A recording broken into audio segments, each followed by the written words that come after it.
Hi, welcome to Little Pieces Club Ministries podcast. My name is Chris Polad. I'm known as Mr. Chris to the kids at Little Pieces Club small groups.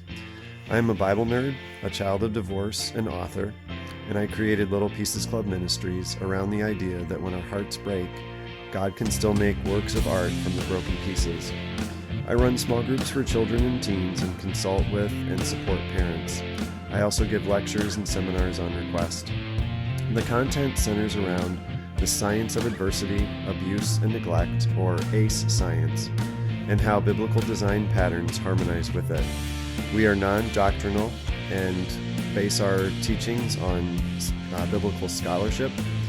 And along the way of this path, I discovered that Jesus' story, wrapped in the design patterns of the Good Shepherd and Tree of Life, help us process, grieve, forgive, and reintegrate our souls after trauma and relational toxicity.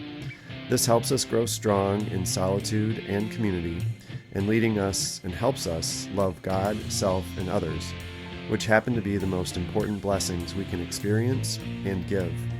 The podcast is geared to help parents understand their children's point of view and to be a good shepherd and tree of life through the hard times. You can connect with us at www.littlepiecesclub.com. You can send us an email at littlepiecesministries@gmail.com, and then follow us on socials at LPC Ministries for Instagram, at Club Pieces on Twitter, and at Little Pieces Club on TikTok. We also have a YouTube video channel to look at all of our small groups and the videos that accompany the podcasts. We also have a Facebook site as well. So now let's get into this week's episode. So this week we are talking about attachment. We are overall in episode 46, and this is season 2, episode 6, where we are focusing on either FAQs or things that parents need to know as they navigate pre, during, and post-divorce situations.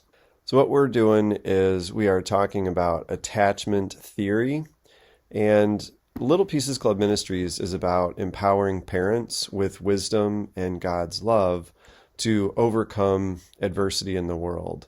This means leaning into the idea of how what we experienced in childhood impacts how we bond with others as adults. This means our kids and partners. So you may be caught up in a cycle that you did not start, but make no mistake, you can stop the cycle. Attachment is one on-ramp into this world that we're talking about. So for divorcing parents trying to make sense of things, I hope you will grant yourself permission to see how your childhood or that of your spouses may be playing a role in present events. This is so you can intervene for your children and yourselves. You may need to grieve what should have been and invite the process of shock, anger, sadness, questioning, acceptance, and growth for why God allowed such a thing in your life and that of your children. But you may direct your grief at yourself as well, and finally your spouse. And in that setting, you may have anger or something like that you're working through. It's all normal, but remember the grieving process ends with us growing stronger and finding forgiveness. But each path will eventually lead you to that forgiveness, and then will allow you to thrive and bless your community or family. And so the new healing habits and wisdom begin to set in so you can prevent problems in the future. And so this is sort of a complicated topic where we are learning that our childhood might have impacted current events, but also layering upon that is realizing that what your children are experiencing has a long-term impact as well. So what is attachment theory? And the most accessible place that I have found, there may be better ones, but this is very accessible, is a website called attachmentproject.com. They summarize a good amount of information about attachment, but also have a quiz that helps you see your attachment patterns. And this also gets broken down into male and female. So how well you attach to female figures and how well you attach to male figures. And the idea is that our attachment, or our ability to bond securely with other people, forms in our first 2 years of life, usually between ages 6 months and about 18 months. And if you can imagine an infant who is being cared for by individuals, are they responsive to the needs of the child, or is there a match between the temperament of the child and the parents? And that then helps lay down this ability to securely attach. Now, the other thing to remember with all of this is attachment is flexible. So if someone learned a bad attachment pattern in their infancy, they can learn a new attachment pattern in their later years. Now, some patterns are a little bit harder to break out of than others, depending upon what happened, but this is the basic idea. And so we're going to see that there are 4 basic attachment styles in this lens of looking at things. And the first is secure, and then the next 2 are anxious avoidant and anxious ambivalent. And then the last is fearful avoidant. So we'll see that in the diagram in the video in this next slide. So as you can see, we just talked about the 4 different attachment types, but what is going on also in the background is this idea of value and shame.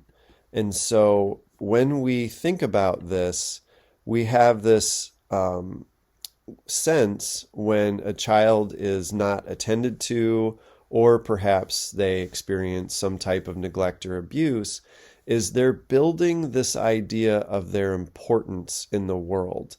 And so that's what's underlying the ideas of attachment is, am I important enough to attach to other people? And these are survival strategies, if you will. Our body, our brain is very, very good at adapting to many different types of situations, and we were built this way. And many of us, including me, say that God was very smart in doing this. So these strategies are considered to be helpful, but not necessarily optimal. And the other thing that we're going to be going over today is what types of parenting favor these types of attachments. So let's get started with each one. And again, this comes from attachmentproject.com. So many thanks to their wonderful website, and I encourage you guys to visit it. So for secure attachment, people who have developed this type of attachment are self-contented, social, warm, and easy to connect to. They are aware of and able to express their feelings, and they also tend to build deep, meaningful, and long-lasting relationships. The child that was parented, first and foremost, feels safe. So as a parent, you want your child to feel protected. You want your child to feel safe. For the infant and toddler, it means closeness to the mother, as she is the source of food, warmth, and protection. And danger means separation from her beyond the comfort zone. The attuned mothers fiercely protect, but not overwhelm or intrude on or ignore children. She gives her child space and freedom to explore the world, but stays close enough so that the child has a sense of safety. When this infant strays too far and becomes frightened, they know that they can run to her and envelop her in a warm, protective embrace, and they are secured against the world. And this conveys the message that you are safe and you are loved and you are lovable. The child feels seen and known. Attuned parents can read their baby's cues accurately and respond to their needs accurately. Attuned responses give infants information about the effects of their behavior. Children learn that when they signal a need, they can expect a prompt, predictable, and accurate response. The result is the baby is feeling control over their lives. When I signal that I'm hungry and I get fed. If I signal that I'm tired, my caregiver rocks me to sleep. When I signal that I'm upset, my caregiver soothes my distress. Third, the child feels comfort, soothing, and reassurance. The attuned parent's arms are open and inviting, and when the child is distressed, the caregiver reassures and soothes the child back to a calm emotional state. Helping the child manage their distress and frustration will help them develop an internal model of being soothed and comforted. So over time, the child will develop the ability to manage his or her own distress and self-soothing. Fourth in all of this, a child feels valued. Feeling valued begins in infancy and is the foundation of healthy self-esteem. And parents who raise children with healthy self-esteem repeatedly express their joy about who the child is rather than what the child does. They focus on being rather than doing. Such parents express delight to the child about almost everything the child does. They focus not on the chores, but on the joys of parenting. Fifth, the child feels supported to explore. And lastly, children need this exploration to be joyful and feel safe. So the parents who champion this have a deep faith in their child and always provide him or her with a safety net. Deeply involved in their child's life, a parent gives the child space and thrusts him or her towards autonomy and independence. This sense of security allows the child to explore, discover, succeed, and fail. And through such exploration, the child develops good, autonomous, strong, and unique sense of self. So this focuses on the mother, but remember that attachment is to both male and female. So I believe they actually understate the role of the father in this case, because kids need a sense that both parents are safe and predictable, and that's what's going on in a fully secure attachment. And you could see when we talked about value just a minute ago that that is what directly leads to this sense of shame.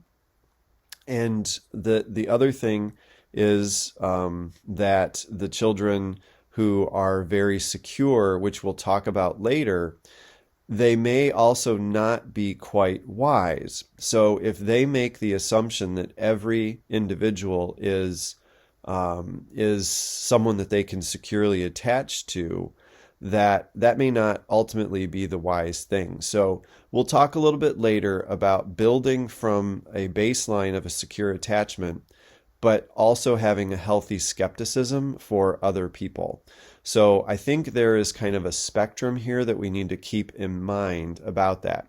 So now we're going to take a look at the anxious attachment types. So for anxious avoidance, these people as adults appear confident and self-sufficient, but they do not tolerate emotional or physical intimacy and might not be able to build healthy relationships. What's more, in the workplace, they are often seen as independent lone wolves, and it is, however, possible for these individuals to change and develop a secure attachment style. The type of parenting that favors this are parents who are strict and emotionally distant and do not tolerate the expression of feelings, and they expect their child to be independent and tough and might raise children with this actual avoidant attachment style. So you can see that there are some particular parenting traits that might help push or nudge children in this direction. So for the anxious ambivalent style, we see in adults a pattern of low self-esteem, a strong fear of rejection or abandonment, and clinginess in relationships are very common. Although it does require some effort, again, these individuals can develop a secure attachment style. So the type of parenting that favors this type of attachment are often associated with an inconsistent parenting pattern. Sometimes the parents will be supportive and responsive to the children's needs, and at other times they will be misattuned to the children. So this inconsistency might make it difficult for the child to understand what the parent's behavior means and what kind of response to expect in the future. The child might end up confused about his or her relationship with the caregivers, whose behavior sends mixed signals. So another factor that is linked to the development of the anxious ambivalent style in children is the so-called emotional hunger of the caregivers. In that case, the caregivers would seek emotional or physical closeness with the children in order to satisfy their own needs rather than their children's. Such parents might appear intrusive or overprotective. They might use the child to satiate their own hunger for love or to present their own selves in a certain light, for example, as the perfect parent. It should be noted that raising a child in such a manner might also be an automatic and unrealized pattern in adults who were raised in the same way. Caregivers whose child develops an ambivalent attachment style are likely to have anxious attachment styles themselves. And this is not about genetics, but about the continuity of behavioral patterns throughout generations. Okay, so again, we see in this description the fact that parents may not be doing this on purpose. They may simply be parenting the way that they parented. And so it also brings up the point that we have to be self-aware of our parenting strategies and realize that we can change them over time if some of these traits seem to indicate that we are parenting in these fashions for our children. And again, remember, this is wisdom that you can always put in place and help nudge the attachment patterns as the kids continue to grow. So now we see fearful and avoidant. And in adulthood, people with this attachment style are extremely inconsistent in their behavior and have a hard time trusting others.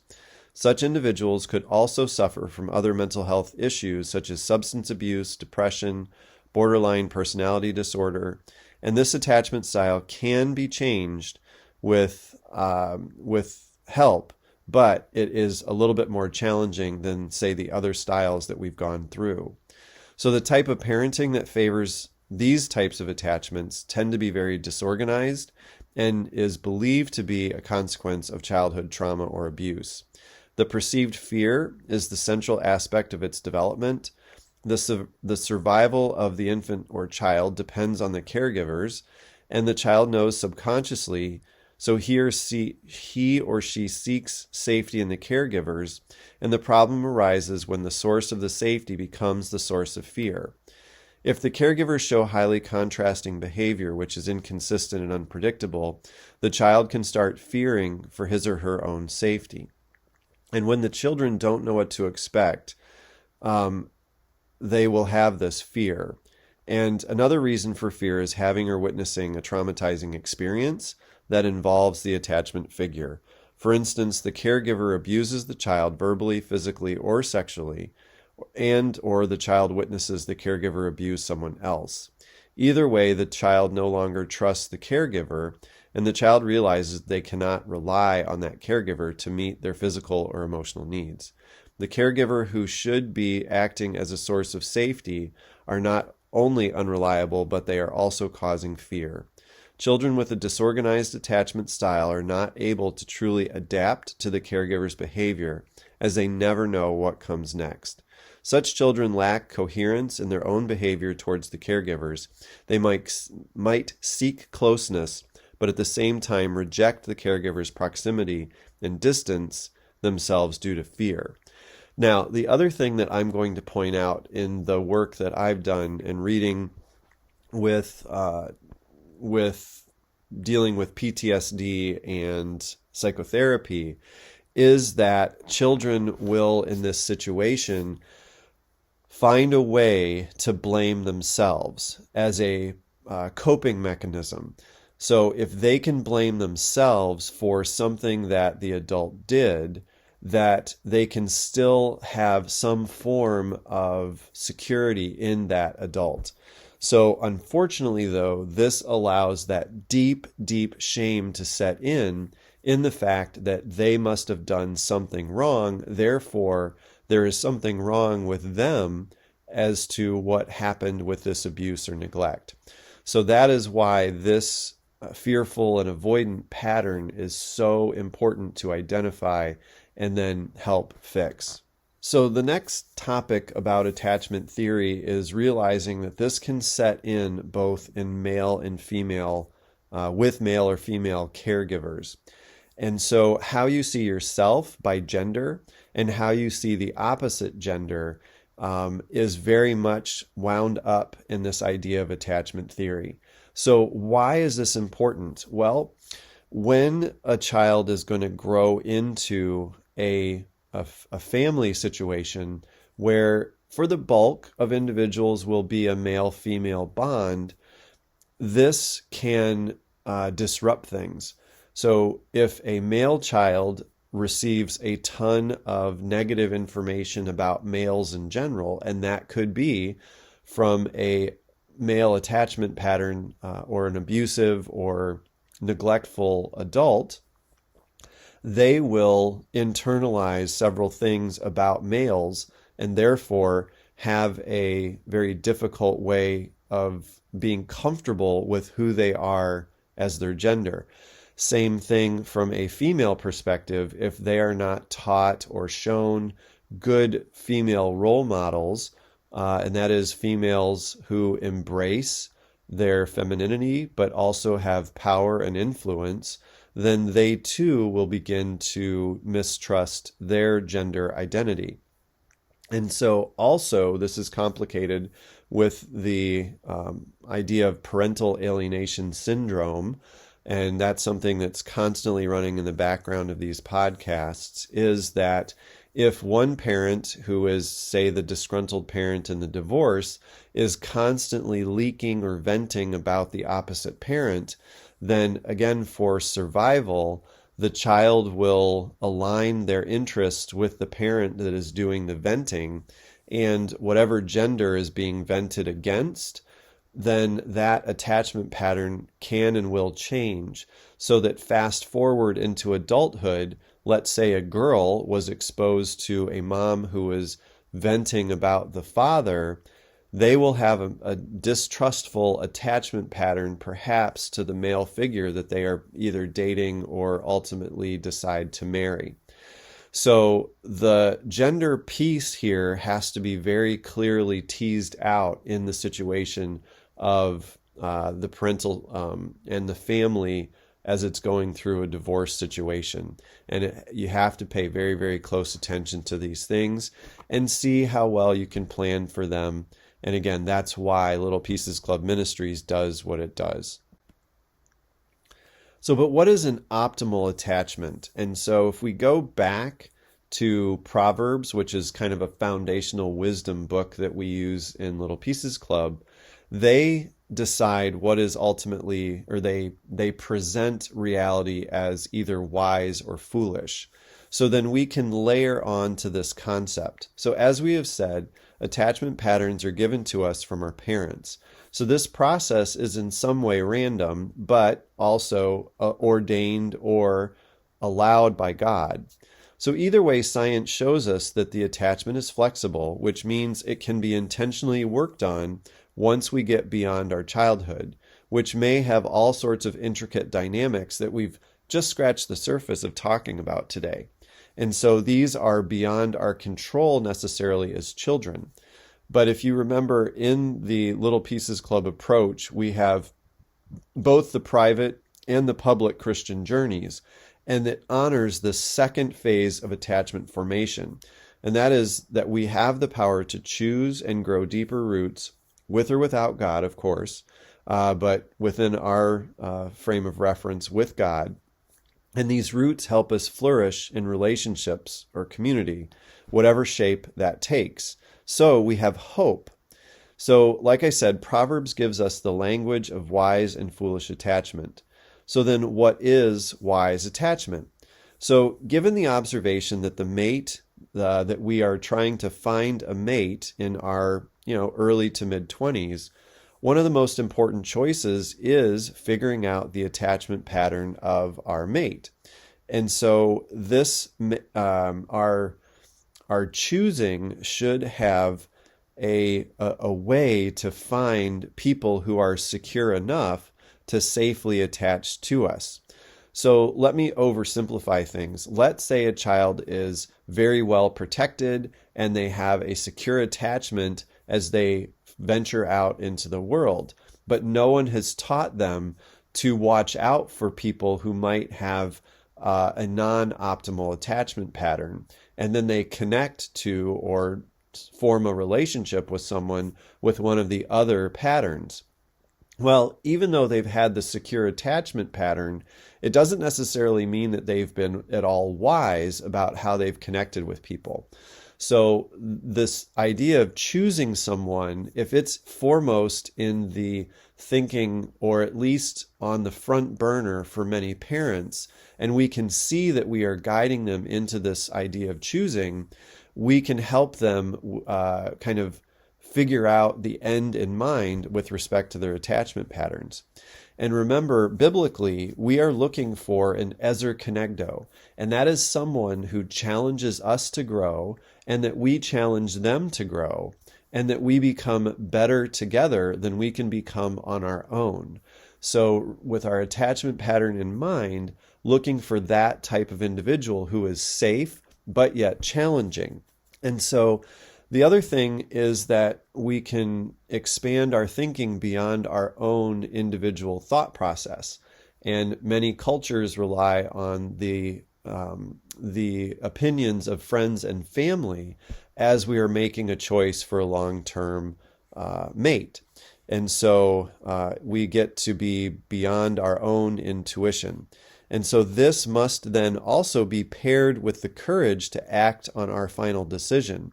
And this is what Judith Wallerstein pointed out that we discussed in Divorce 101 series. And that is this choosing of a mate in our early 20s for who we're going to stay in a long-term relationship with. And I'm sorry, it could be mid-20s or even late 20s, early 30s, is a super important skill that we need in life. And it is bound up in our attachment plus our wise or foolish use of looking at the attachment of others. So what then can we do? We've talked about the fact that that attachment is very flexible. So then how do we go about fixing our attachment if there's a problem? So therapy is one good way to do it, but there are self-workbooks, and the attachmentproject.com that I mentioned earlier, and a lot of the information so far has a lot of workbooks for the different attachments. And so fair warning, when you visit their site, they have those, but I think they're very, very well done and should be able to help you.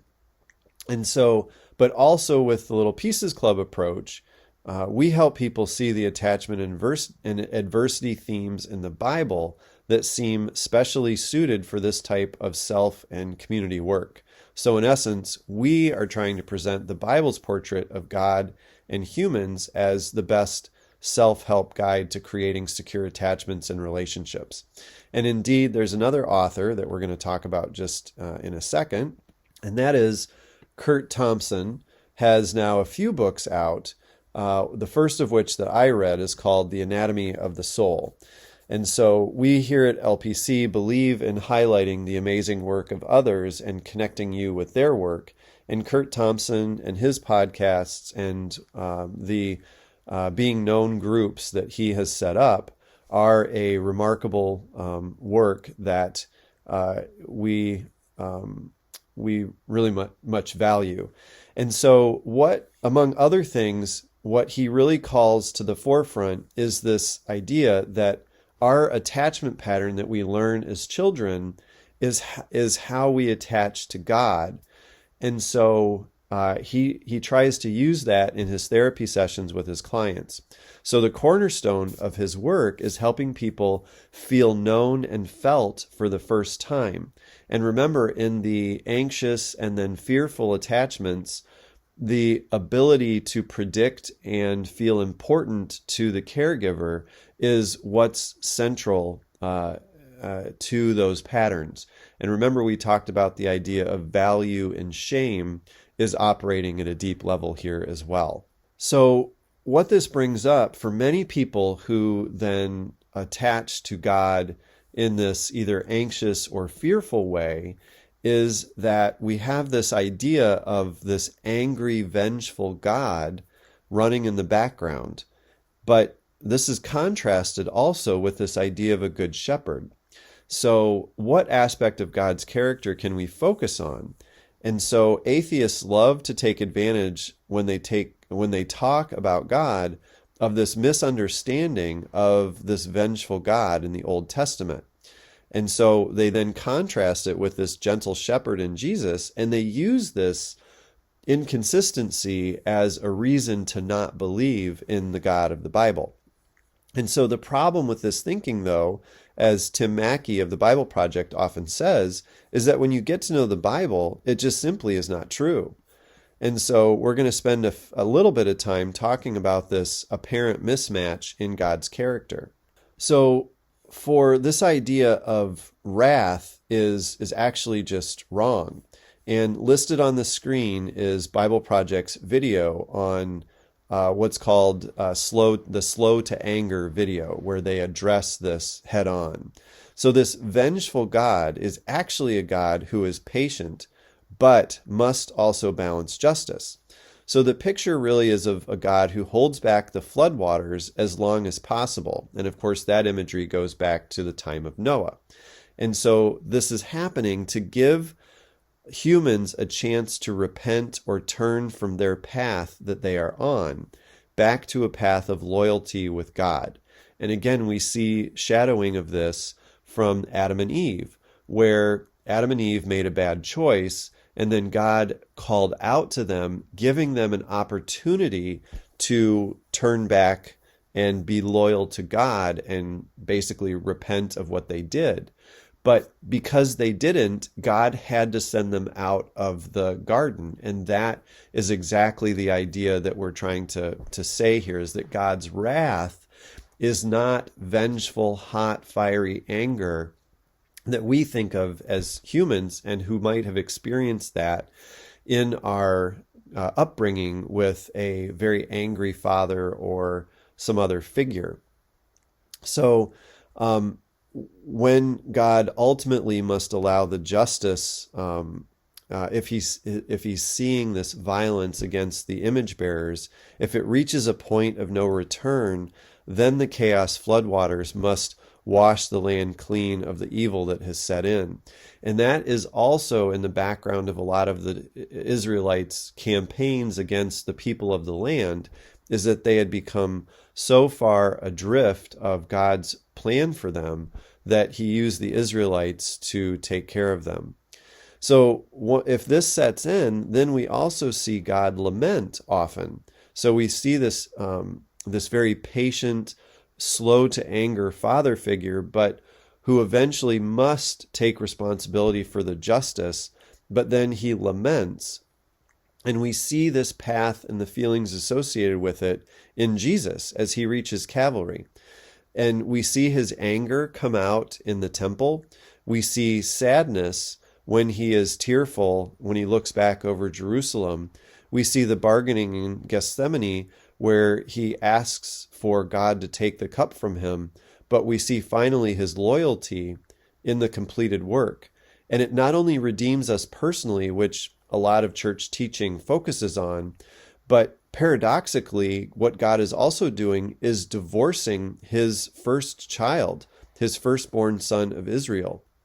Because as people turn from just God, the good shepherd, and then focus on Jesus as the good shepherd, people are being left behind, and God is extraordinarily sad that that is happening.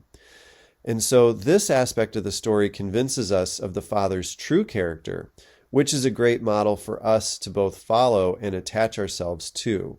And again, in the video, the link is there, but you can look up Slow to Anger on BibleProject.com to see an explainer video go into this in more depth. So this idea of God's wrath is just simply wrong. So instead, as we approach God, we can see him as a worried father, but who eventually has to discipline his children, but also this idea of the good shepherd. So we can with confidence know that he's a concerned father who also seeks to rescue us, and that is the leaving of the 99, who these 99 will celebrate the fact that the Father is going to rescue a lost sheep. And then, again, we'll dive more deeply into this in the next episode. But what are we being rescued from? And that is the troublesome attachment patterns have one common thread, and that is this idea of shame or lack of value.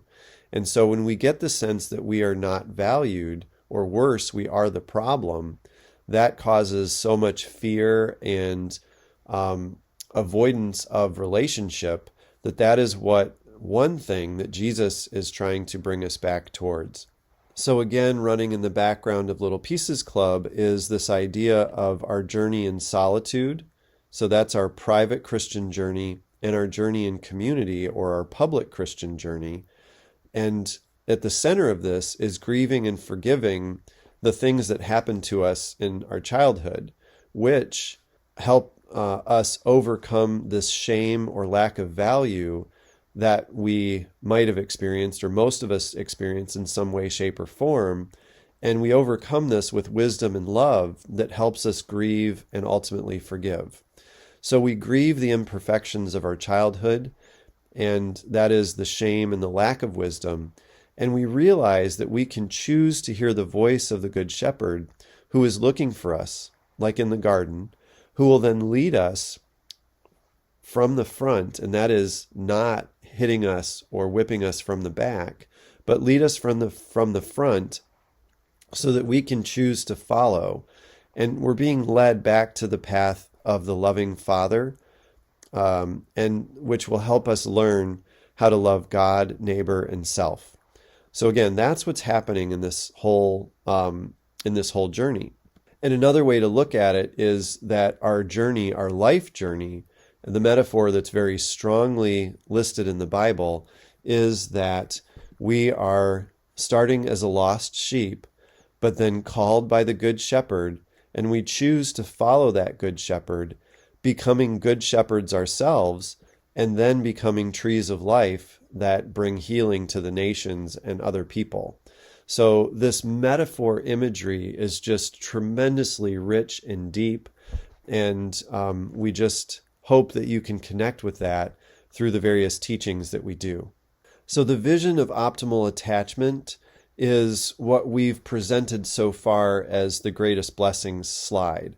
So at the center of it is the fact that our identity is that dirt creature who is breathed to life by the ultimate source of love, so that we can love God, love others as ourselves.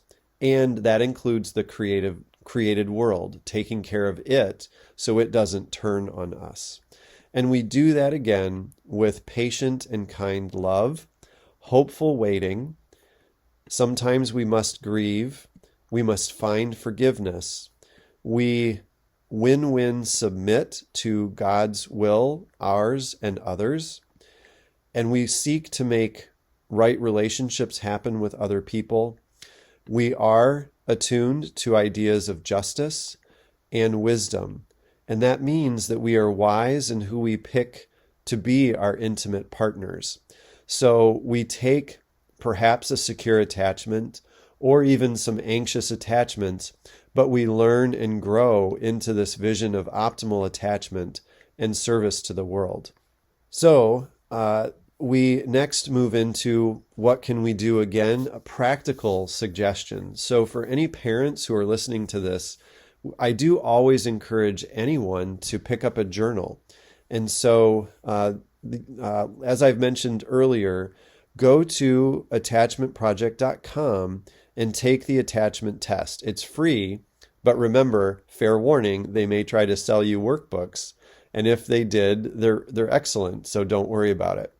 But a couple of questions that you can ponder to help both understand your children more deeply, but understand ways that you can grow yourself is, how did or does the attachment pattern that you found in yourself impact your marriage?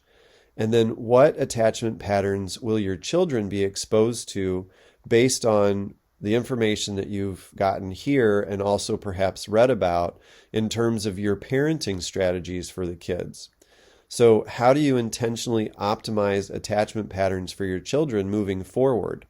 And the hint that I'm giving you today is attachment is caught, not taught. So if we think we're going to talk and left brain our kids primarily into an attachment pattern, you're just wrong. So you need to be able to live out the attachment pattern well so that you can influence your children. And it's okay to apologize to your kids for your own humanity and the fact that you might not have learned optimal parenting strategies and attachment patterns growing up. So next, how will you teach your children to assess the attachment patterns of those they are in relationship with? And then, to what degree do attachment issues impact a child's sense of self and gender? So again, if your children are going through some type of gender dysphoria, take a step back and look at the genders and the messaging that they have received growing up in both the family of origin, but also what's close by to them.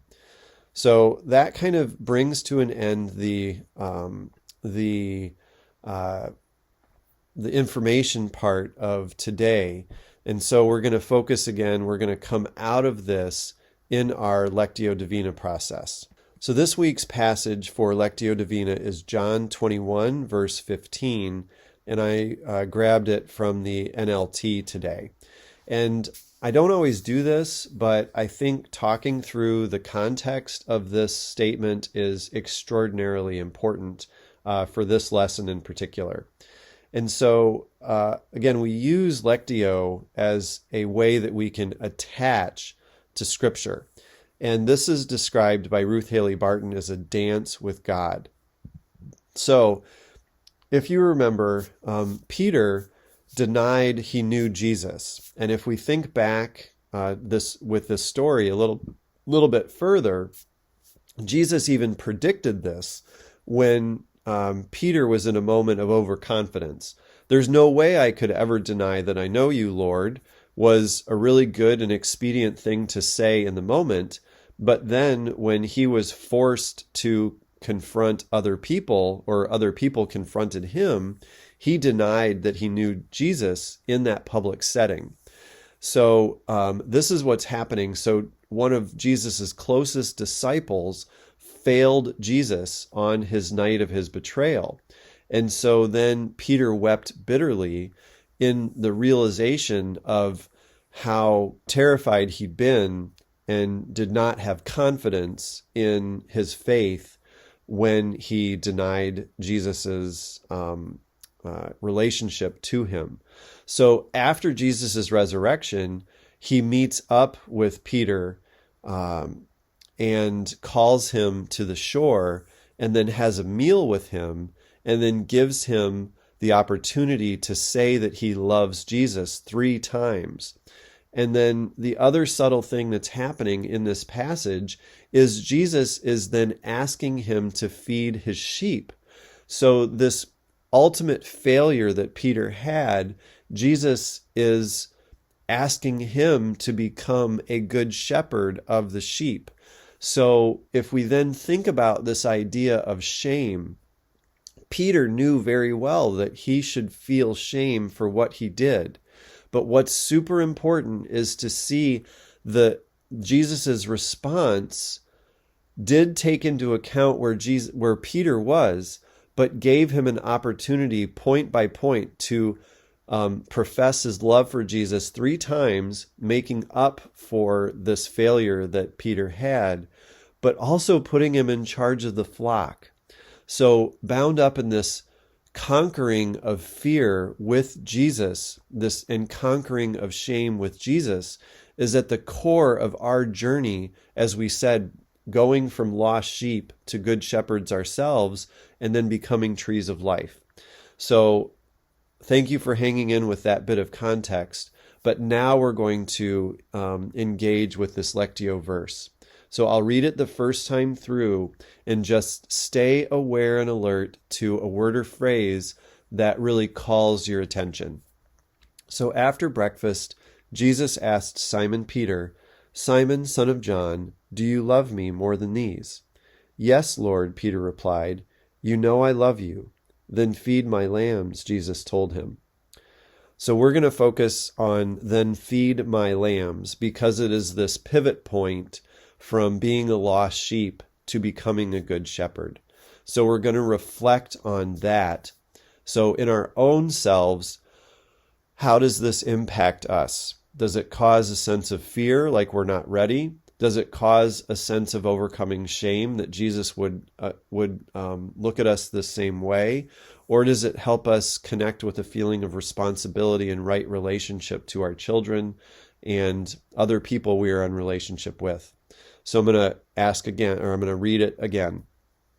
After breakfast, Jesus asked Simon Peter, "Simon, son of John, do you love me more than these?"